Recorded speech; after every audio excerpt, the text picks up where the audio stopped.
18th Lok Sabha came into the being on 4 June 2024 when the election results were announced. Its first session was held from 24 June onwards, in which the new members were given oath of office, and on 26 June, after very many years, the first contest for the Lok Sabha Speaker's post took place, in which Mr. Om Birla of BJP, a NDA nominee, won the post and became the Speaker of the House.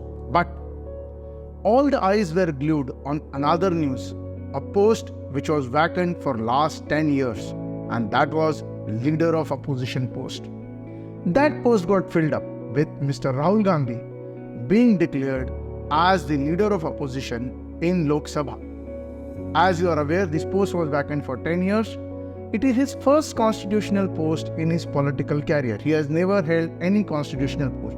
I say it's a constitutional post because it carries the rank of a cabinet minister, and he is going to have a very important role to play in 18th Lok Sabha. So, without wasting any time, let's see what is the importance of Leader of Opposition in Lok Sabha. We already have Leader of Opposition in Rajya Sabha, but this becomes interesting that after 10 years, the country has got the first Leader of Opposition, and that too in the form of Rahul Gandhi, who has always been called as a Prime Minister in waiting. But before we understand this post, let's go back to the history a little bit. Say the Parliament came into being in 1952, there was no such post as Leader of Opposition till 1969. In 1969, this post was constituted. However, it did not have any perks or privileges or weightage. Hence, in 1977, the Salaries and Allowances Bill of Leader of Opposition Act was passed, and that post got a constitutional validity and a cabinet minister's rank and allied post. However, if a certain criteria is not met, this post remains vacant, as it happened from 2014 to 2024. The great leaders like A.B. Vajpayee, P.V. Narasimha Rao, Rajiv Gandhi, Sonia Gandhi, Sushma Swaraj, L.K. Advani, they have all held this position in the past and have brought laurels to the Lok Sabha. So, Mr. Rahul Gandhi has got a lot of spade work to do. So, what is the criteria for leaders of opposition post? First and foremost, he has to be a member of the Lok Sabha. He has to be nominated as the leader of the party in the Lok Sabha, which Congress party has done it. His party must secure minimum 10% votes so that he can become a leader of opposition. That is, in 543 seats of Lok Sabha, they should get 55 seats. For the past two Lok Sabhas, they did not get 55 seats, and hence there was no leader of opposition. So, also the party has to be in opposition. It cannot happen that it secures more than 55 seats and sits with the government. So, it has to be in opposition, and this post must be, or his role must be recognized by the Speaker of the House, which was done by Mr. Om Birla via the notification on 26 June. Now, what are his privileges? He gets certain perks and privileges for being the leader of opposition. The first and the foremost is he gets a cabinet minister's rank. He also becomes the member of some important panels which are for selection of Secretary General of Lok Sabha, the CBI Chief, Election Commissioners, ED Director, National Human Rights Commission, Lokpal Chief, Chief Vigilance Commission, to mention a few. Also, he is member of various parliamentary committees by his stature as leader of opposition.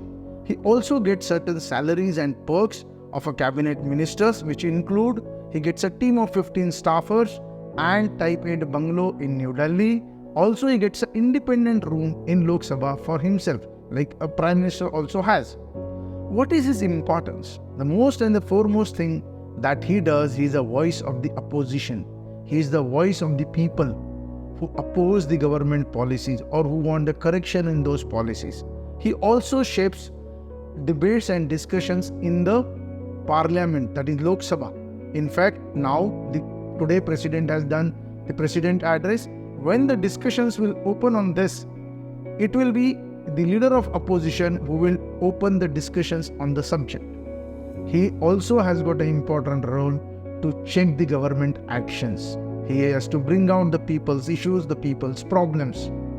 At the same time, he has an important role to play of constructive suggestions.